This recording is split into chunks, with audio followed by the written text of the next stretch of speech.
Hello mga kalods. Good morning.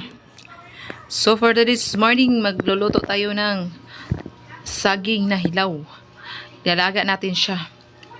So, but before that, gusto ko lang inform sa inyo mga lods na this is my new Facebook account, Facebook page. So dito na ako mag-upload ng mga videos at dito na rin ako magla-live sa aking mga live stream games. So gusto nyo akong i-follow at makita pa sa screen nyo, just follow my Facebook page. At kung hindi nyo naman gusto ang aking mukha sa screen nyo, just unfollow me. So sa mga followers ko dyan, just follow me, follow. So this is it mga lods. Let's start cooking. So itong saging na to is sobra siya sa niluto namin nung nakaraang mga araw. So hindi siya naluto kasi hindi na siya makasya sa kaldero. Kaya naka-standby lang siya dito sa gilid sa amin. So pagkakita ko kanina, nakita ko bulok na yung iba.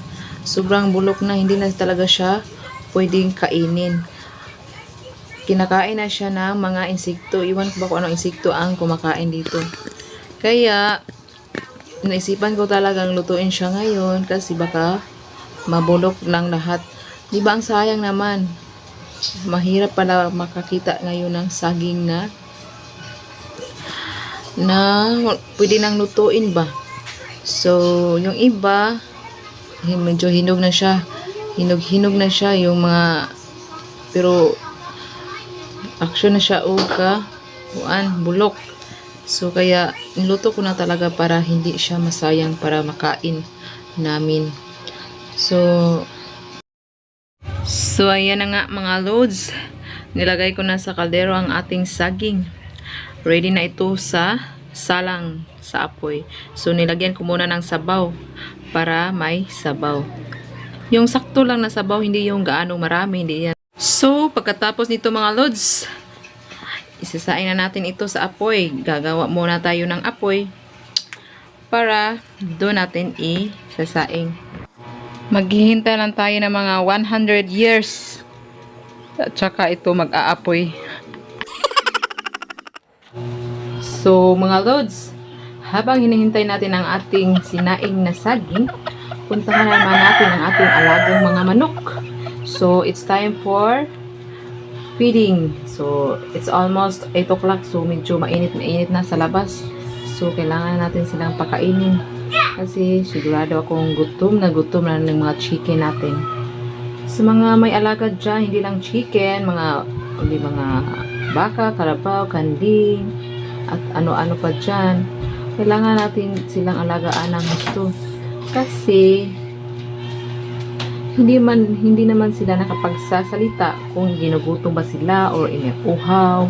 Hindi sila nakapagsalita kung ano ang mga naramdaman nila. So naghihintay lang sila sa atin kung kailan sila pakainin, kailan sila pa iinumin, di ba? Kawawa naman. Tayo lang din naman makikinabang nito sa bandang huli. Pwedeng ibenta, pwede din namang ulamin. O di ba mga lods? Sa mga may maraming alagang hayop dyan, tatuhin natin ang mga halaga natin na para ding mga anak natin tulad ng pag-alaga natin sa mga anak natin tao. So, that's it mga lods. Okay, luto ng ating nilagang saging. Sobrang sarap. Sausawa natin mamaya ang ginamos. Magpapabili muna ako sa aking kapatid kasi walang available na ginamos dito sa aming malapit na tindahan. Okay mga lods, this is it. Solve ng ating almusal for today's morning. Hindi na natin kailangan ng rice. So, balatan na natin ang ating saging. Tsaka mayroon na tayong ginamos.